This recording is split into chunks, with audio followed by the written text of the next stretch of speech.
Você já ouviu falar de um homem que largou tudo por amor a Deus? Mas e se eu te dissesse que esse homem um dia sonhou em ser médico, foi porteiro de boate, trabalhou como faxineiro e acabou se tornando o líder espiritual de mais de 1 bilhão de pessoas? Essa não é apenas a história de um papa, é a história de um coração transformado. De um jovem argentino que enfrentou perdas, doenças e decisões difíceis, para um dia se tornar o Papa Francisco, o pontífice que conquistou o mundo com humildade, gestos simples e uma fé inabalável. Hoje, você vai conhecer a verdadeira história do Papa do Povo. E eu te garanto, você nunca mais vai olhar para ele da mesma forma. Jorge Mário Bergoglio nasceu em 17 de dezembro de 1936 em Buenos Aires, na Argentina. Filho de imigrantes italianos, cresceu em uma casa simples, em meio aos valores tradicionais de uma família católica. Desde cedo, aprendeu o valor da honestidade, da fé e do trabalho. Seu pai era contador, sua mãe dona de casa, e juntos formaram um lar onde o amor a Deus era ensinado com o exemplo. Mas a vida de Jorge estava longe de ser tranquila. Ainda adolescente, contraiu uma infecção respiratória grave e teve parte de um pulmão removido. Isso poderia tê-lo desanimado, mas serviu como semente para uma vida inteira de superações. Ele era tímido, introspectivo e gostava de caminhar sozinho pelas ruas de Buenos Aires. Às vezes, entrava em uma igreja sem que ninguém notasse. Ali, no silêncio do altar, algo começou a nascer em seu interior. Jorge pensava em ser químico, chegou a trabalhar como técnico e, por um tempo, até se imaginou como médico. Mas havia uma inquietação maior em seu coração. Em um dia comum, aos 21 anos, entrou na igreja de São José de Flores para se confessar. Mas algo extraordinário aconteceu. Ele não saiu apenas perdoado, saiu transformado. Era como se Deus tivesse sussurrado: "Eu tenho um plano maior para você." A partir daquele momento, seu rumo mudou. Entrou para o seminário, depois ingressou na Companhia de Jesus, os jesuítas, um grupo conhecido por seu rigor, sua dedicação e seu compromisso com os mais pobres. Durante sua formação, Jorge lavava o chão, cozinhava, limpava banheiros. Era assim que os jesuítas ensinavam, servindo primeiro, liderando depois. Mas Jorge ia além. Ele ouvia as pessoas, sentava com os marginalizados, com os doentes, com os esquecidos da sociedade.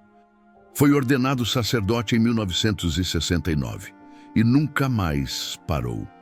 No auge da ditadura militar na Argentina, enfrentou momentos difíceis, protegeu perseguidos, escondeu pessoas em conventos, arriscou sua própria vida. Jorge não era apenas um padre, era um escudo para os fracos. Mais tarde, foi nomeado bispo auxiliar, depois arcebispo de Buenos Aires. Mas continuava andando de metrô, cozinhando sua própria comida e vivendo em um pequeno apartamento.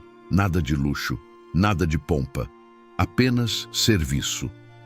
No dia 13 de março de 2013, o mundo assistia ansioso à fumaça branca sair da chaminé da Capela Sistina. A voz do cardeal anunciou: "Habemus Papam."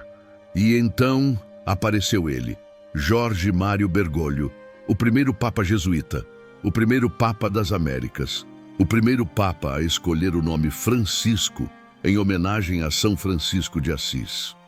Mas o que realmente chocou o mundo foi o que ele fez depois. Em vez de abençoar o povo como é tradição, ele pediu que o povo o abençoasse primeiro. Silêncio absoluto, um pedido de humildade. E naquele momento, uma nova era começou. Papa Francisco recusou viver nos luxuosos aposentos papais. Optou pela Casa Santa Marta, onde toma café com os funcionários, almoça com padres, anda pelos corredores sem seguranças. Ele mesmo carrega sua maleta.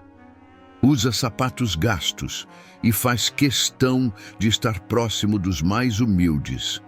Visitou prisões, lavou os pés de presidiários e imigrantes, abraçou crianças com doenças incuráveis, chorou com vítimas de abuso, Enfrentou líderes políticos, religiosos e até membros da própria igreja para defender a misericórdia acima da condenação. Foi criticado, incompreendido, julgado, mas nunca mudou seu caminho, porque seu foco não era agradar, era amar, era servir. As palavras do Papa Francisco não são apenas frases bonitas, são convites à ação. Ele nos chama a cuidar da criação, a proteger os pobres, a acolher os diferentes. Ele insiste: quem sou eu para julgar?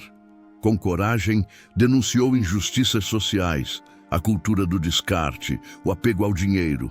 E nunca teve medo de se mostrar vulnerável, de dizer que a igreja precisa se renovar, pedir perdão e recomeçar. Mais do que palavras, Papa Francisco nos ensina com gestos, um sorriso, um abraço, uma ligação para consolar uma mãe que perdeu o filho, um beijo na testa de um doente, uma carta escrita de próprio punho para uma criança. Ele não fala apenas sobre Deus, ele revela Deus com a própria vida. Papa Francisco não é perfeito, e ele mesmo já disse isso várias vezes. É um homem que luta com suas limitações, que carrega suas dores, que já se sentiu sozinho. Mas é exatamente por isso que ele nos inspira tanto, porque ele é como nós, e mesmo assim, escolheu ser luz. A história de Jorge Mário Bergoglio nos lembra que não precisamos ser grandes para fazer grandes coisas. Basta um coração disposto, uma fé firme e um amor verdadeiro. Hoje, mais do que nunca, o mundo precisa de exemplos assim, de líderes que guiam com empatia, de pastores que carregam o cheiro das ovelhas, de pessoas que não se escondem atrás de títulos, mas se revelam através da compaixão. Papa Francisco é, sem dúvida, um desses faróis em meio à escuridão, e sua vida nos convida a sermos melhores, a amarmos mais, a julgarmos menos e a vivermos com propósito.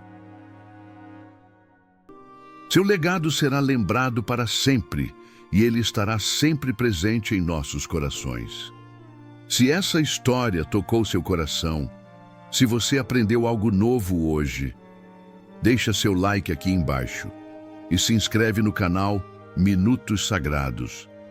Tem muito mais histórias emocionantes como essa esperando por você. Inclusive, algumas já estão aparecendo na tela agora mesmo. Clica aí, continua com a gente. E até o próximo vídeo. Que Deus te abençoe.